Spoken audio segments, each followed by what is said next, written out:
The Hang Seng down 1.5%. The Taiwanese index down almost 3.5%. Company has finalized its plan for sale of its retail business. The first support comes in at the 40-day exponential moving average, which is 51,003. Talk about the markets being in a world of their own. Well, paint companies are virtually unmoved. The OFS finally being approved by the government when it comes to GIC-RE. We are very confident that there is no structural change to our EBITDA. We are starting at 25,100 straight up.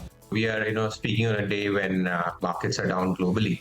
Important to diversify our sources of borrowing as well.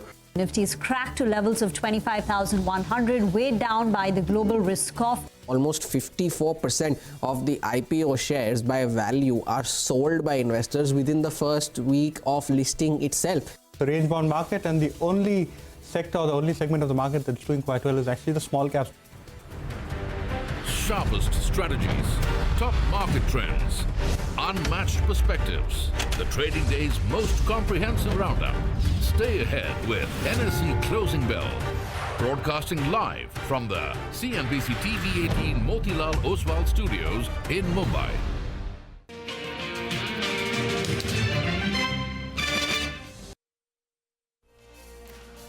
Well, that was the day so far. It was always going to be a slightly tough one to navigate, considering the massive sell-off that we saw overnight. And India has been pretty much in sync, actually slightly better than a lot of the Asian markets. We'll talk about all the trends and, of course, the cues that line up ahead. This is Closing Bell. We are here to take you through the last hour. I'm Surabhi Upadhyaya. With me on the show, as always, is Reema Tendulkar. We have Nigel also joining in a bit. We'll have Prashant with us as well. Guys, I was just taking a look at all the Asian market close. And, if you see some of the regional markets, Nikkei down over 4.5%. There's Taiwan that fell about 4%. Kospi fell about 3%. That was the extent of the damage that we had from the overnight handover. So contrast our 0.5% decline against, some of these screens. And maybe it's not so bad. But then US futures, keep an eye out on what's happening there, because NASDAQ futures are still down 0.5%. So let's see whether this is over or not. Good afternoon, guys. Hi, afternoon. Europe too is reeling under pressure right now. So frontline European indices, the CAC, DAX and the FTSE have a near 1% cut to begin, as we begin our trade. So the sell-off has extended itself across the shore. So frontline Europe continues to stay under pressure. And NVIDIA, that's the key stock, right? We're going to watch. And their futures are suggesting that it's going to be a weak start after the DOJ investigation, the subpoena that's come for the company. So NASDAQ futures, we don't have that rate, but NASDAQ futures could be under pressure. So for our own market, it's the global-facing sectors and themes which are weak in trade. So the Nifty IT and the Nifty Metal Index. These are the two, spaces where we've seen the biggest brunt of the selling pressure. The Nifty IT Index down 1.25% and a similar cut for the Nifty Metal Index. And PSUs, where the run has been so strong, has also come in for some amount of profit booking. But Nigel, at least for the greatest part, the small cap index today was holding up in the green, but now it's dipped into the red, but it's flat, and that's not bad. Well, I'll tell you what, the bulls will take this with both hands. If you told someone that at 2:30 p.m., 1 hour before the market shut, we'll be down only around 140 points, or they would grab it with both hands. In fact, we've seen a bit of recovery from the day's low. And the Nifty Bank, it went to 52,250, to 259 to be precise. And from there, it's popped up close to around 150 points. And given that crude prices are lower, I think that's what's keeping sentiment quite buoyant. You have a couple of sectors that are doing well, like paints. Biggest gainer on the Nifty is a stock that hasn't moved in the last 1 year, Asian Paints.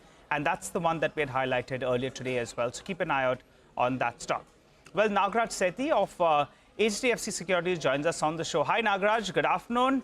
A good outcome is what we are saying. What's your view on the Nifty from here on? It had all the ingredients if it needed to go ahead and see a bit of a crack today, but that's not happened. Your view?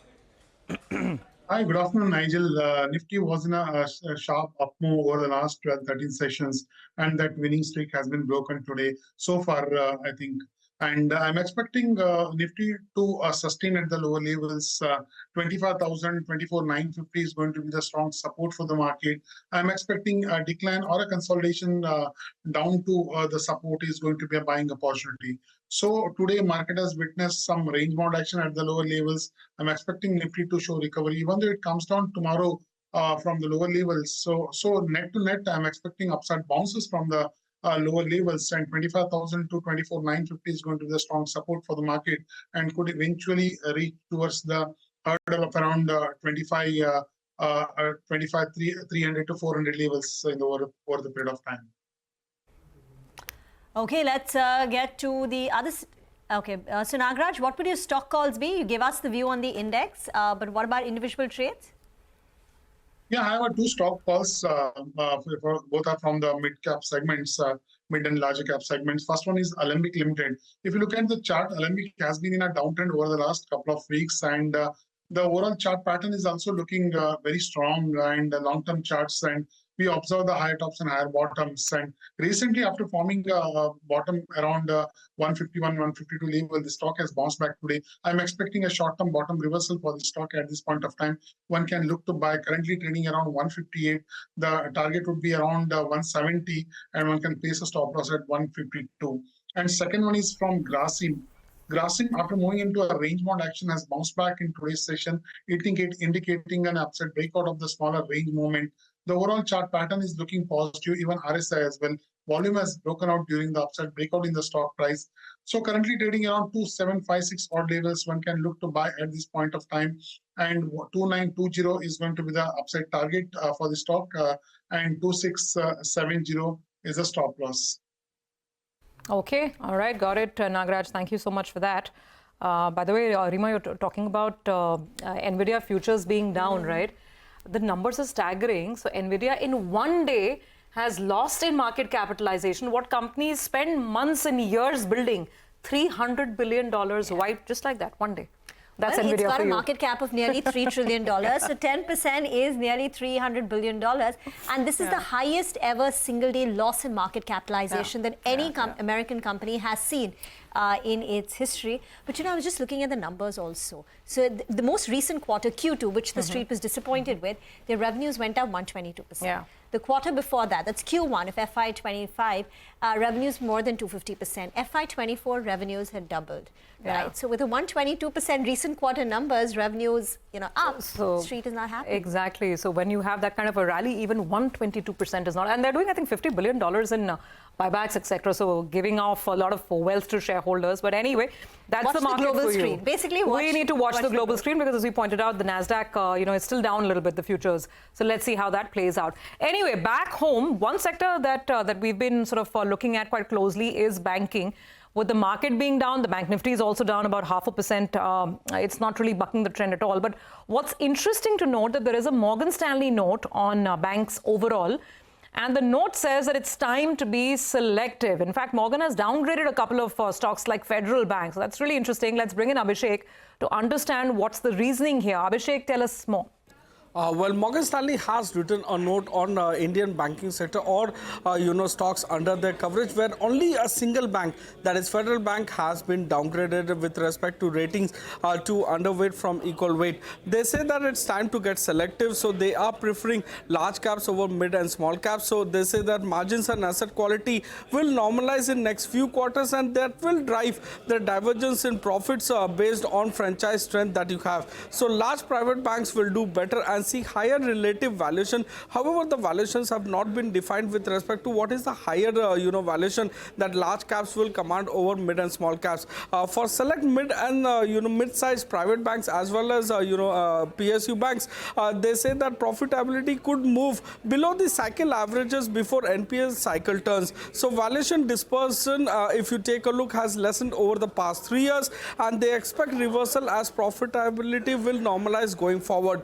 With respect to the key catalyst, they say that regulatory changes and turn in rate cycle is the key catalyst over here. So driver number one, they say that net interest margin remains in a challenging phase amidst the tight deposit growth and high competition. Loan growth should diverge across banks. Excess liquidity is largely utilized by all the banks. And driver number three, asset quality would normalize amid higher retail NPAs as well as lower corporate recovery. So the asset quality will deteriorate for the banks. ICICI Bank, Kotak Bank and Axis Bank remains the top pick, while they have downgraded only Federal Bank to underweight from equal weight. With respect to the stock prices, Yes Bank target price has been increased by 10 paisa, while Kotak Mahindra Bank, that's the lowest target price decline of just ₹10. On the higher side with respect to cutting the target price is RBL Bank, wherein they have cut the target price to 210 from 260 that they had earlier. Back to you. So, okay, so some caution on RBL Bank and Federal for sure. Got it, Abhishek. Thank you very much for that. Prakash Diwan is with us on the show this afternoon, so let's kickstart the conversation. Prakash, good to have you on.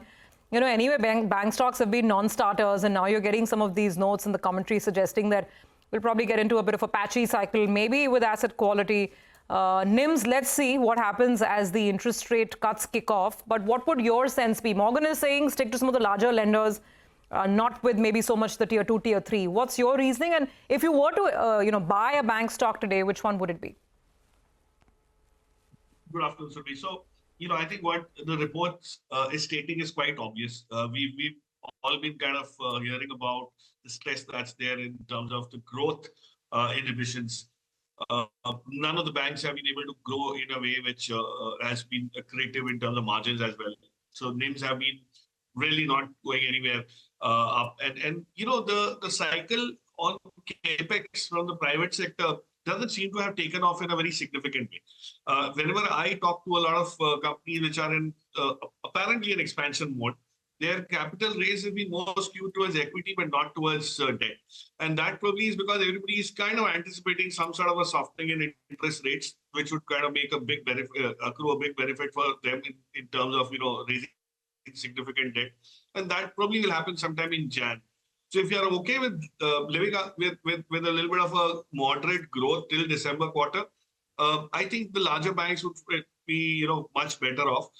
Even there, I'm not saying you go to a Kotak or you go to a Axis just because they're large, but some of the banks like SBI, ICICI actually have the ability to be nimble enough. And I'm talking about nimble and SBI together. So you can imagine how things have changed on the ground, Surbi. So I would stick to the larger banks, and if I had to pick any, it probably would be SBI. So it's very clear their cost of deposits would probably be the most effective, efficient in terms of the ability to pass on lower costs to any credit expansion cycle that they would participate in. So I would look at that very distinctly. But yes, I do agree smaller banks will probably struggle. But then you have these niche banks like IndusInd or some CSP and all of that. People keep liking some of these at various points in time. But if you really want, it should be one of the larger ones, and probably SBI fits that bill. Okay, all right, got that. Prakash, I want you to listen into this story and give us your view, as there could be an important deal brewing in corporate corner. Well, we understand from sources that that escorts, as well as Sona BLW could be in focus. Vivek joins us to tell us exactly why. Vivek. Well, that's right. So what we are picking up from our sources is that Sona BLW Engineering is in talks with Escorts to go ahead and acquire the railway division of Escorts.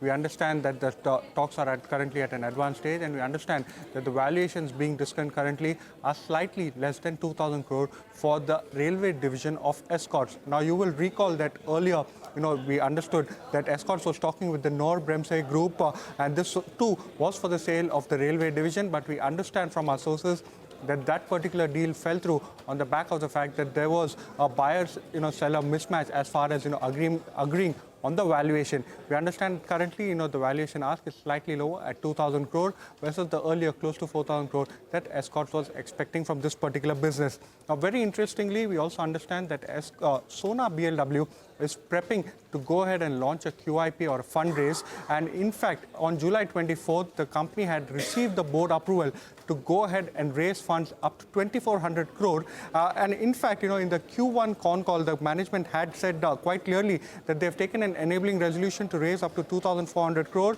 The reason for that was that they had mentioned they are evaluating a few potential acquisitions as well as some strategic opportunities like joint ventures. In most of these transactions and opportunities were to fructify, the company did say that they would be needing external capital. CNBC-TV18 reached out to both Escorts as well as Sona BLW.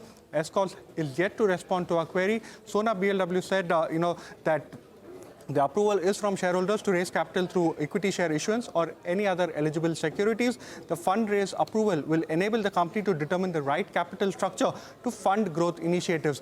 Just to give some context as to how big is the railway business of Escorts. At the end of FY24, that particular business did a top line of close to 950 crore, which is close to 10 to 11% of the total top line of the company. We understand that this deal may be done at a valuation of close to 2,000 crore. We'll wait and watch by, and we'll keep you updated in case there are any other developments to this particular story. Thanks a lot for that, Vivek. Prakash, what do you make of this possible deal that could be in the works? For the time being, the street likes it. I mean, they believe it's a strategic fit, or I don't know what, with regard to Sona, because Sona has moved to the high point of the day as we speak. Escorts is practically unmoved, and as Vivek told us, it's close to 10% of the business. How do you read this, Prakash? So, Nigel, to my understanding, it's a win-win for sure. Two reasons. Escorts got into the railway business hesitatingly a few years back after waiting for a long period to get the approvals done. It's not something which is very core to their business, as the numbers also say. And Kubota, typical Japanese mindset, you focus on your core specialization. Railways products are not what they are looking at doing. So they would naturally want to kind of get that piece out. It will help them get money and rather than put more money into the business, utilize that to lighten the balance sheet and grow in their own core focus area. So that's good. I would believe this will be liked by the street eventually once they understand that it's going to be positive for Escorts to get this money at this point. For Sona BLW, it's definitely a leap into the big league in terms of a new segment. They've always been auto focused. Now beyond auto ancillary, they're if railways happens. Remember, this part of the Escorts business, Nigel, is something where Escorts itself hasn't, apart from getting approvals and trying out to supply certain parts, they've really not scaled that up. So Sona could possibly do that. And if they are able to successfully raise the money to fund that, I don't think they're overpaying for it at roughly about 12 times of last year's profit. So in a way, it's win-win. It should be accretive for Sona for sure. And for Escorts, it's, as I said, from a long-term strategic perspective, it's very, very positive. Okay, thank you for your initial thoughts on that. But the big story today is undoubtedly crude prices. Now, crude prices have corrected 5% to erase all the gains for the year. Manisha is now standing by with more details. Manisha. Well, thank you for that. Yes, for the month of July and August, it was negative months for the crude oil prices, and September has started exactly on that note. So if you look at the high of this year, it has been at 87.5. We are trading at 73 right now, with expectations that $70 a barrel for the Brent prices could be a possibility. With 5% overnight declines, we are now trading at a 9-month lows in sense of crude oil prices. And this is on the back of lower economic data from China, whether it was about manufacturing PMI or services PMI. Both those numbers were on the weaker side. Add to that the fact that the OPEC and allies are ready to start pulling back their voluntary output cuts from the month of October until September 2025. So you will see 180,000 barrels per day additional coming in from OPEC members from the month of October onwards, and that's weighing on. Apart from that, the Libya unrest seems to be looking at some resolution, and that would also bring back production and exports.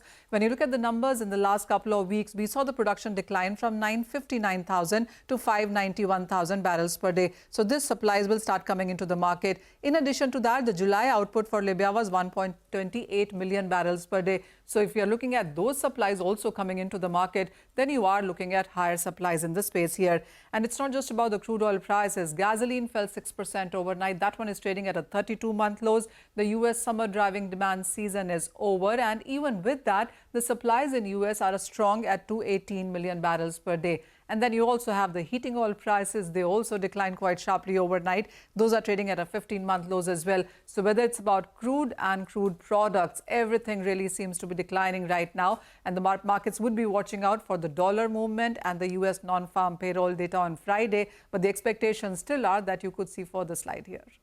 Thank you very much for that. The biggest beneficiary of this has been paint companies. So Asian Paints tops the chart in the frontline pack, 2.5% gain.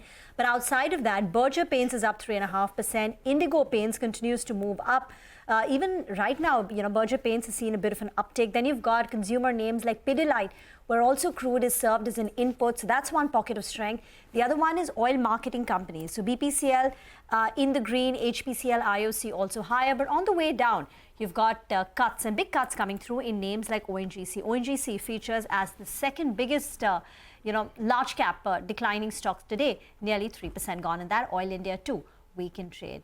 Prakash, in the paint space, we keep talking about the competitive intensity, but the sharp decline in crude prices could really act as a tailwind. No, absolutely, and it also kind of gives the leverage to players like Asian Paints to be able to tweak pricing, which is the direct impact of the competitive intensity that you mentioned. And I think the first phase of onslaught in terms of whatever the intensity could impact is already happened. The Birla Opus launch has been digested. Now they're busy building up distribution, warehousing, all the logistics elements around it. So Asian Paints is not going to get impacted negatively. And I've been saying this when Asian Paints actually made that low because of the kind of expectations of competitive intensity hitting it. I don't think they're going to lose market share for sure, Rima. So this softness in crude, if it persists, it only gives them ability to make profitable sales without having to hike prices. So that's the beauty about their business. I think it will hold them in very good state going forward. Till the winter of this year, I don't expect crude prices to actually harden and go back to those previous highs. So you'll be able to pencil in some gains for paint companies and for the airlines. And there's so many others which also benefit from the same trend. But yeah, specifically on paint, Asian Paints definitely becomes even stronger after this. Okay. Prakash, every time we think we won't ask you this question again, it does come up, and I can't help it, right? Look at defense stocks. This news of the Defense Acquisition Council and the order wins that were out. Just look at what's happening again on the screen. Let's pull up the stocks, actually. BEML, in a market like this, is surging almost 7% now. There's obviously Mazagon Dock, which has been strong since the morning. Some of the other shipbuilders like Cochin, Garden Reach, all of those stocks are in green. But BEML is the one that's really surging. And, of course, there was HAL with the announcement earlier. Contract wins of about 26,000 crores earlier, before the DAC news. So, Prakash, same question. Now the stocks are off about, I think, 25%, average 25% from the peak. But is that a good enough correction? Would you be a buyer or would you avoid? Yeah, so I'll tell you, it's getting into a very interesting stage, and I'll quickly explain this to you without spending too much time on it. When the E contracts and, you give these companies some time to make sure that the EPS keeps growing at a fast clip, as you would anticipate. At some point in time, the balance starts, the equilibrium starts, finding itself. So that point will happen. My sense is the EPS growth is what you'll have to wait to see. But at least the price correction is healthy. So they become much more attractive for future buys. And the moment should be the news transitions from order inflows to order execution, these stocks will have a different re-rating. So I would love to see those kind of things where HL delivers something, Cochin Shipyard delivers something, and completes a project, all of those things, rather than just fresh orders. Order book has never been an issue with these companies. It's only the quality of execution, timeliness of execution, and things like that. So we'll have to wait for that. But yeah, it's getting into that stage, but not yet there. Thank you, Prakash, for joining us today in the afternoon. We'll slip into a very short break. On the other side, we'll invite Pashupati Advani of Global Foray. Stay tuned.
Welcome back. Well, we're at the high point of the day as we speak. A big recovery is what we're seeing from the lows. Now we're down only around 95 points on the Nifty. So that's a good pullback that we're seeing.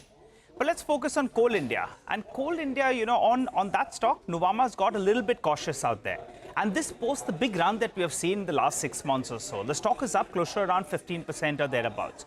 What the street liked in the last 6 months was that, in fact, though pricing was a little bit subdued, but volume growth was there.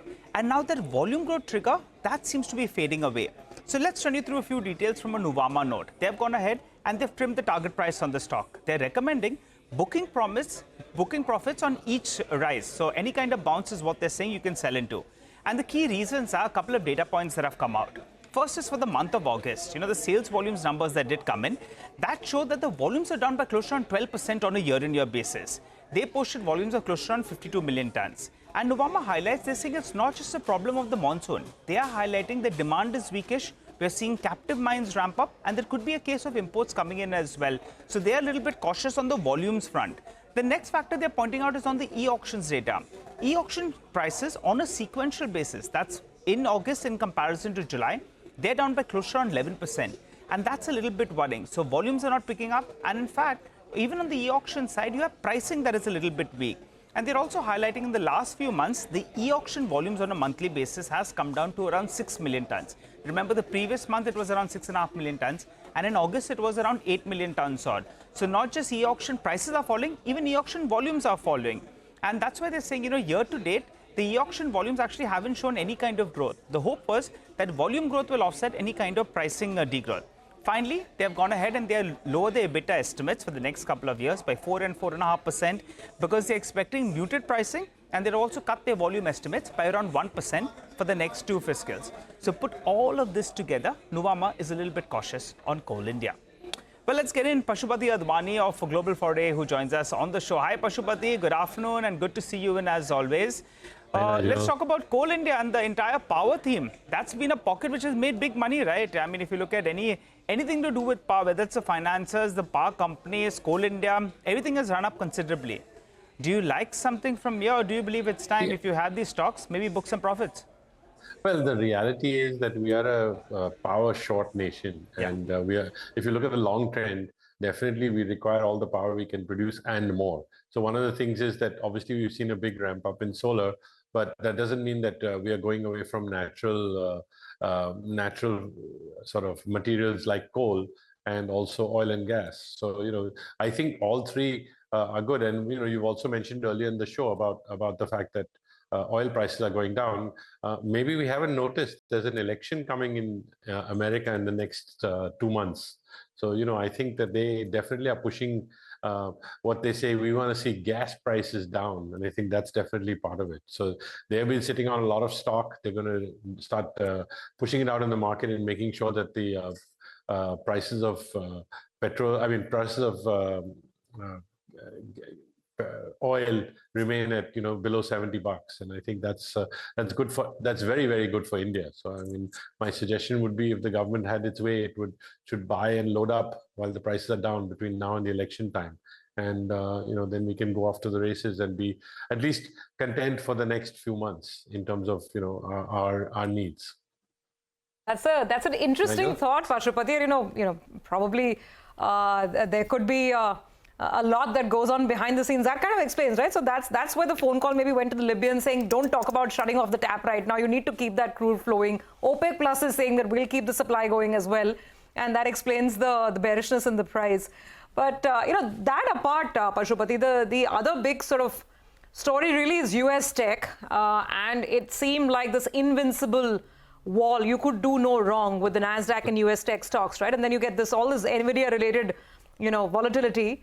What's the sense? I mean, do you think the mothership is in fine form and that rally will continue, or do you see, that engine sputtering to some extent?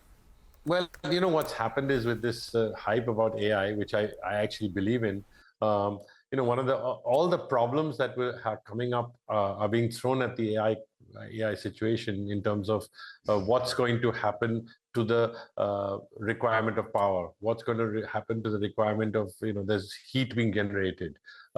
There's all sorts of other, now people are talking about, the fact that AI can take over our lives. Elon Musk is talking about putting chips in everybody's heads. So, there's now going to be, I think, a little bit of respite where people are going to, governments at least are going to take a step back and say, okay, what do we want out of AI?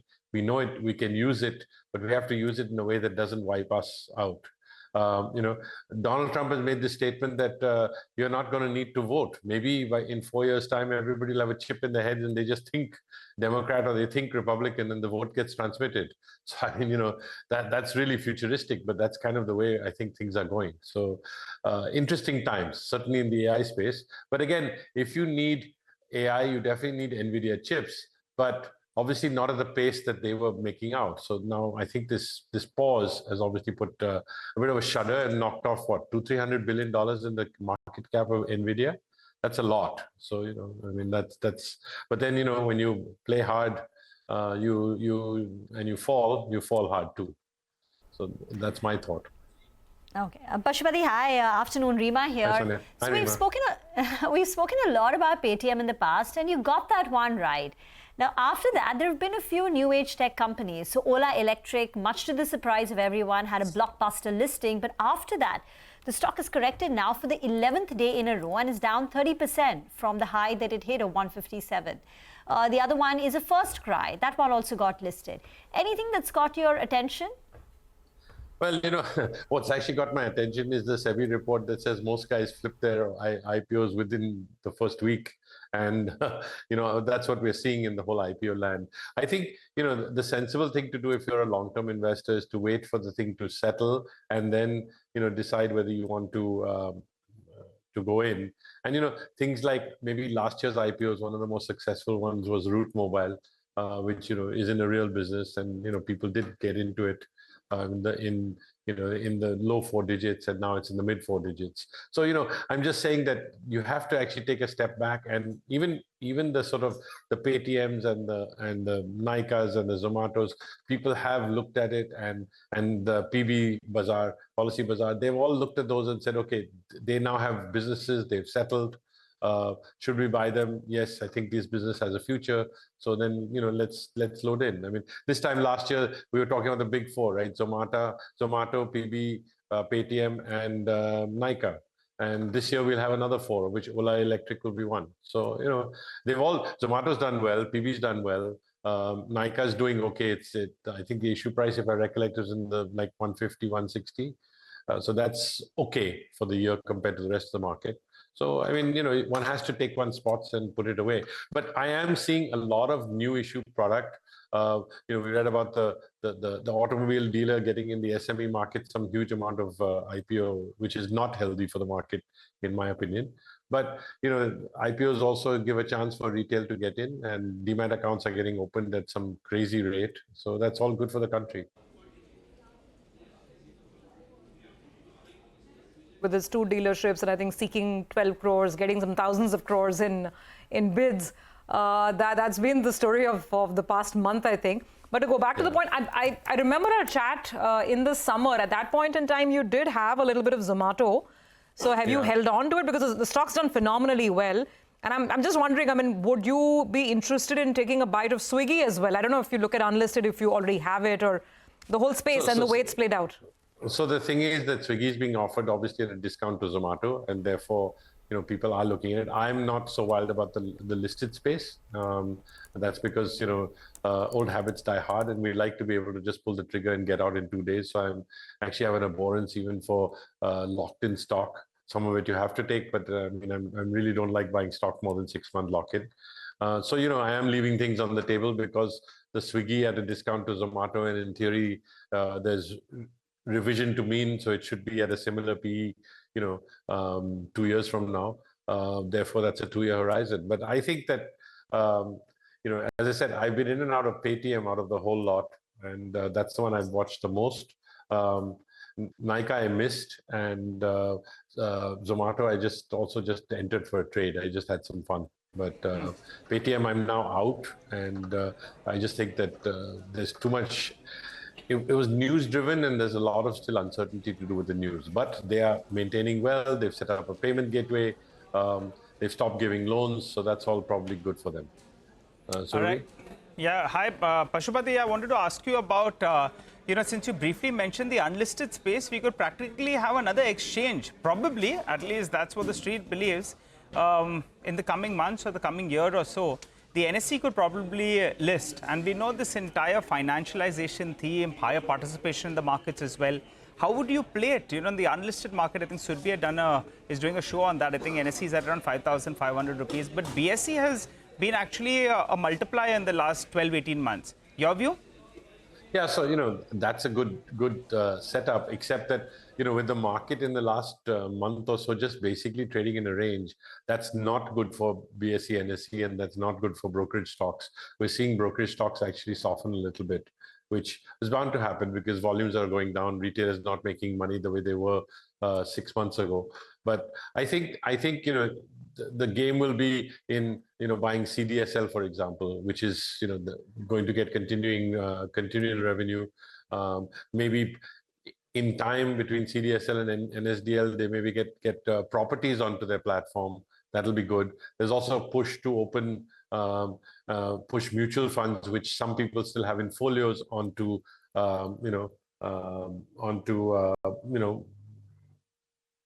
DMAT. So those are all good things, and that's going to basically be more transparent for the whole market, and we'll be able to get a lot more statistics and things like that. But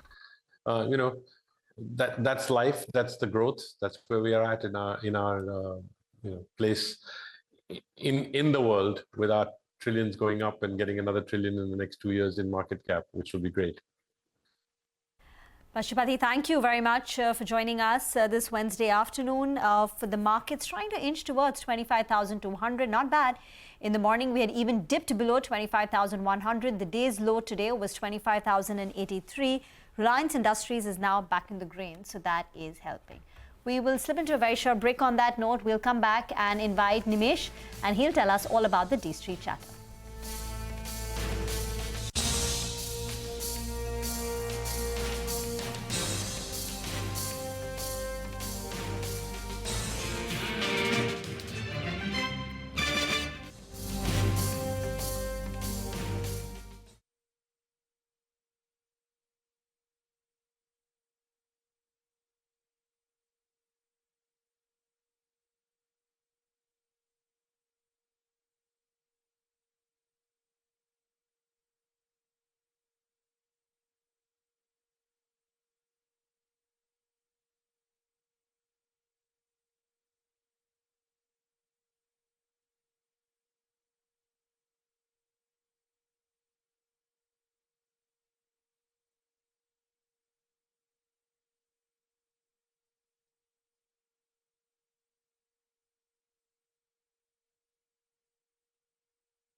Welcome back. Well, it is now time for our segment D Street Chatter. By the way, that's a large trade on Nasdaq that's just taking place. 7.5%, more than 7.5% of equity moving around. And there's a large chunk, 647 crores worth of the transaction. Therefore, that big move on the stock price as well. So we'll keep an eye out on this.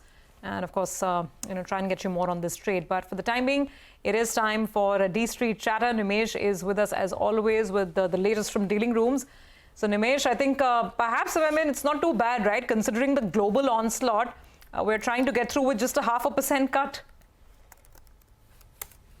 Oh, absolutely. In fact, it's a good sign that despite such a bad global Q, we are not falling as much as what the other global markets are. So in a way, it's a positive thing. And this is the fact that there is buying interest from larger FIs as well. Institutions are on the buy side. We saw yesterday as well. Though there was a block data, but still both the FIs and DIs were net buyers. Same is the case today as well. I understand there is a small market at close basket buying at yielding FI desk. It's limited to select stocks, but there is indeed MOC buy flow, is what I understand. I guess what's positive for India is also the fact that the crude has fallen sharply. So that's positive at the margin as far as macros are concerned. And we're seeing this in the stocks as well, right? All the crude beneficiary stocks are doing good. And within that, it's the OMCs which continues to be well bid. It's been part of my dealing with feedback for the last couple of days that at least the OMCs are well bid by large institutions. So there is clear interest in buying into the OMC stocks even at this level. So that's clearly playing out. As I said, from a flow perspective, there is buying support despite large blocks. You highlighted about a large block in Nasdaq as well. I understand it's a clean out trade, so the seller is completely cleaned out. I still haven't got a feedback on who the buyers could be. Maybe the disclosures could be interesting there, but there was a large block in Nasdaq as well. So in a way, it's a good thing that despite weak global cues, we are not falling as much as what the global markets are. Nimesh, hi, afternoon. So Nasdaq is one stock we'll watch closely. What else? Well, so in terms of individual names, the first stock on my list is GCW. A big move in that stock and in large volumes as well. Even yesterday, there was a high delivery-based buying happening, and I understand some large HN investors are quite active buyers in GCW of late. In fact, since the announcement of that anti-dumping on CPVC, all the stocks have done well, and so is GCW. So that's the first name. The second stock is R Systems. This could be quite interesting. This is now owned by private equity, but I understand there could be a large block in R Systems very soon. The funds have been sounded off, so maybe it's around the corner and it's a large block in R Systems. The third stock is Nazara. Again, it's been buzzing off late, but the feedback is that maybe also there is some acquisition in the cards, but there could be fundraising as well, largely via preferential issue, is what I understand in Nazara Tech. So that's the third name. The fourth is Sona BLW. I saw some reports about they're looking at an acquisition as well, maybe the rail business of escorts. But from a fundraising point of view, I understand the company is likely to raise funds via QIP, and that might come in the next couple of days. Thank you very much for that. Nazara has a lot of cash on its books. They've done that QIP and plus that preferential issue to Nitin Kamath of Zerodha in his personal capacity. But looks like more acquisitions are in store and perhaps more fundraise too. Nagraj Shetty of HDFC Securities is now with us for a few BTST calls. Nagraj, hi. Hi. Good afternoon. Market has been in a sharp recovery since morning. We have seen some good amount of upside bounces from the lower levels. Even sectors are showing some outperformance. I have one sector that is in pharma, which is looking very positive right now. And Biocon is the one that has broken above the hurdle of around 370-75 levels, which is looking attractive. And even this upside breakout has happened along with the expansion in the volume as well. I'm expecting this stock to move further and the next upside levels, the next overhead resistance to be watched is around 410. Okay, all right, Nagraj, thanks a lot for that. Well, let's focus on a couple of more stocks. UPL is trading in the green as the board has granted in principle approval for exploring various options available for unlocking value in Adventa. Vivek joins us to tell us more about that. Vivek, take it away. Well, good afternoon. That's right. If our viewers will recall that early in April 2024, we had mentioned about how the company that had in FY23 demerged its seeds platform business into a separate entity called as Advanta. So now today, midday, the company actually gave an update to the exchanges saying that yes, what they're looking at is number one, they're looking at various options available to unlock value in Advanta, and one of the options is the fact that the company may look to do a fundraise via primary or secondary issuance of securities. The company may also consider private placements or public offerings. Like we had reported, in April 2024, one of the options on the table is that the company could go ahead and do an IPO as far as Advanta is concerned. What is the rationale that the company has given? The company says they had created a separate platform in FY23 by transferring the seeds business to Advanta Enterprises, and one of the main objectives was to facilitate unlocking value for UPL shareholders at an appropriate time. Just to refresh the memory of our viewers, remember, we had told you that the company was looking to raise, looking at a valuation of a little over $4 billion for the business, while they were looking to divest close to 20% stake. And one of the key reasons or one of the key objectives of this particular IPO was the fact that UPL wanted to go ahead and deliver its balance sheet. Also, remember, there is an ongoing rights issue in UPL. All of these objectives, as far as we understand, is that the company is looking to go ahead and deliver its balance sheet. We'll wait and watch by, when there is further updates as far as the IPO is concerned of Advanta. Thank you very much for that. Now, market regulator SEBI yesterday released a study that highlights the behavior of investors in the IPO market. Hormus is now joining in with some highlights. It's a very interesting study that SEBI has put out a couple of days ago, and the first biggest takeaway from that study is the fact that 54% of the IPO shares that are allotted to investors by value get sold within the first week of the stock listing itself. So that is almost half the shares allotted by value of an IPO that gets sold within the first week of listing. Now it's almost, that we are currently in an IPO frenzy of sorts, and it's an impatient frenzy of sorts, because if you break it down, the individual investors sell half the shares allotted by value to them within the first week. When it comes to the HNIs, that number goes up to 53%. For retail investors, that number is around 42%. Now, when it comes to mutual funds, they hold on to those shares a little longer. So only 3.3% of those shares get sold within the first week of listing. But that number goes exponentially higher when it comes to banks, because number is almost 80% of those shares get sold within the first week.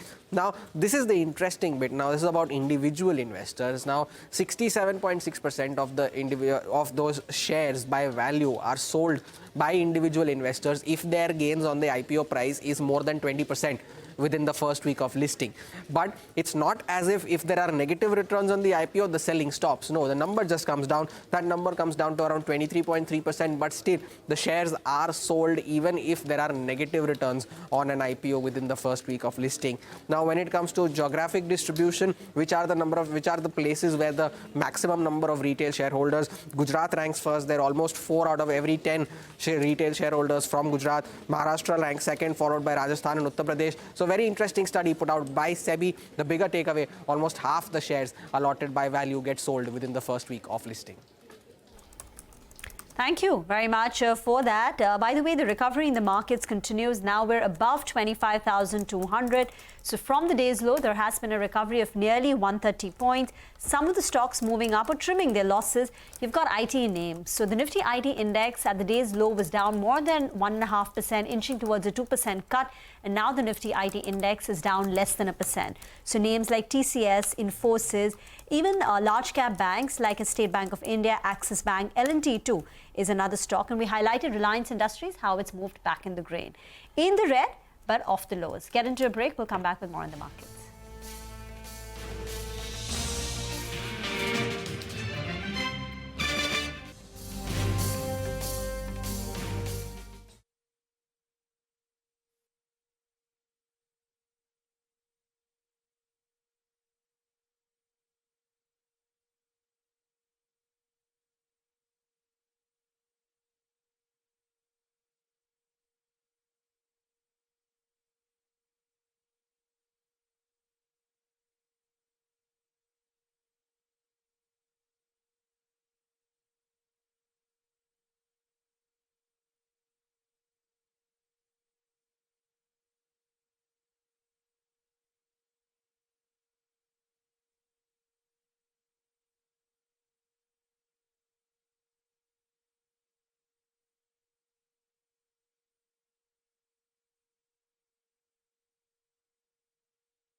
Welcome back. This is, of course, last, 10 minutes, 9 minutes to go for markets to come to a close. And this is a very, very welcome kind of screen that we have on our hands. Almost exactly 100 points off the day's lowest level is what you have on the indexes. My colleagues have been, of course, reporting. The Bank Nifty day's low was, the Nifty day's low was right at the word go. The gap down was the day's low. The Nifty Bank made a day's low at about 950-ish or so, and that was about 51,261. Here, also there has been a 200-odd point recovery. We're at about 51,400 plus. But in percentage terms, of course, what we've seen in the Nifty has been much stronger. The Nifty Bank just can't catch a break, right? Yesterday saw a sharp recovery and it outperformed the Nifty. But then you had this global sell-off and market. It will, of course, end the day lower unless some sort of, big move happens the next 8 odd minutes or so before market closing. But individual names, etc., there is a lot of action as we've been discussing. Mayuresh Joshi is with us, Head of Equity Research at William O'Neill. Mayuresh, good afternoon. Good to have you with us here. Just a quick word, Mayuresh, on from your global teams and any sort of insight perspective you have, because many are saying that maybe the US is in for a bit is going to be in a bit of a flux, the equity market there. So lots of volatility over the next couple of months. So does that muddle the waters here as well, or you think like what we've had over the last few months now, despite mini shocks, the market has continued to move higher. The trend remains unbroken here. What's your sense? Afternoon, Prashant. I think that seems to be the case because irrespective of how the globe is probably moving at this juncture, domestic liquidity is keeping our markets afloat to a large extent. Again, earnings were not great as far as Q1 is concerned, but a large part of the expectation is that there should be some earnings recovery, specifically in rural focus sectors in the second half because of better monsoons. And therefore, I think the next couple of years, a normalized earnings growth of 12 to 14% should be given for the markets. As far as the US markets concerned, we just had our weekly call with the US research team. And a large part of the expectations is that the data is absolutely mixed. You're absolutely right on that, Prashant. In fact, when you're probably looking at the inverted yield curve, the 10 and the 2-year, it has in fact steepened even more. So I think that can be a probable cause of concern going forward. So I think that is one key monitorable that the team is probably tracking. But 2 data points that they've probably come out with, one in terms of the expectations of the rate cut cycle. And if you probably look in history as well, if you leave aside 2000, 2001 and 7-8 because of economic conditions that were prevailing at this point of time, it is not as adverse. And therefore, I think a genuine mortgage recovery after the first rate cuts takes place 6 months after that. But the research team's take is that it might be a little bit earlier than that. So it seems to be on data points on how this will pan out. But yeah, I think Indian market's far more immune to the global scenario, Prashant, at this juncture. Mayuresh, pharma has been the big mover, right, over the last 3 months. Very strong earnings. It's got the defensive tilt to it, low volatility. Even today, Nifty Pharma Index is up close to about 0.7%. Individual names like Biocon are up 5%. Which one would be your top pick where there is still value right now? Afternoon, Rima. So I think valuations have also perked up for the sector as a whole. But we continue holding on to stocks like a Sun and a Dr. Reddy's in our global portfolios. Obviously, a large part of the move, specifically for the larger names, have been because of Revlimid. And obviously, Revlimid's expiry is expected around March 26. So a lot of these players, Sun, Cipla, Dr. Reddy's, Aurobindo, are creating a specialty pipeline. And a large part of their accelerated R&D investments have gone into creating those FTFs. And therefore, as they go through their phase 2, phase 3 clinical trials, and as approvals start coming through, as regards to what Revlimid's sales will probably start declining after March 26, I think they should be having a solid pipeline in terms of potential drug launches that can come through. With these drug launches, our expectation largely is there should be an exclusivity period with better margins as well, which should support the overall earnings growth as far as the top tier names are concerned. And therefore, I think stocks like Sun, Cipla, Dr. Reddy's is something that we continue holding on our global portfolios with the belief that the next 2 years, earnings growth will get maintained and improved in. What about paint companies? this decline that we've seen in crude prices will be a big benefit, act as a big tailwind for paint companies and the margins going forward. Today, you're seeing Indigo Paints react with a gain of about 6%. Do you like the paint stocks given the competitive intensity?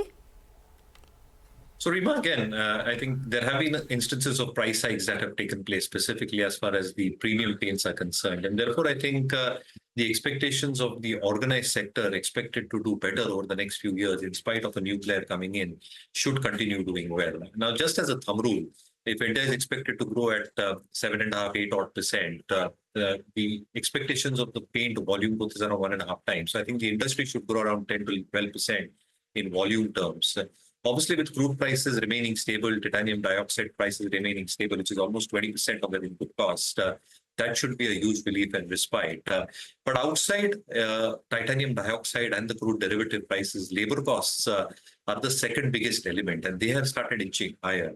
But they will get passed through as the real estate cycle is really and truly on. And therefore, I think as refurbishments happen for new homes which are coming into the pipeline and existing homes as well, volume growth should be reasonably good enough. And with input costs remaining stable, operating leverage should get played out on the balance sheet. So, yeah, I think competition is there, but I think there is sufficient scope for organized players to grow. So I think in markets with you always like leadership stocks. So stick around with your Asian, Berger, if you've got positions available.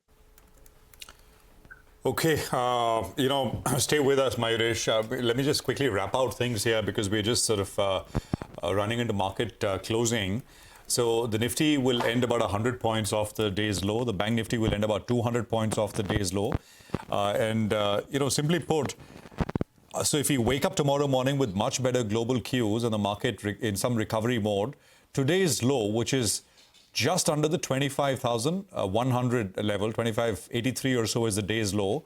That should hopefully hold now. I mean, because the market's bounced off quite nicely. But of course, it'll depend on the cues we have tomorrow morning. Nifty Bank, again, something to watch.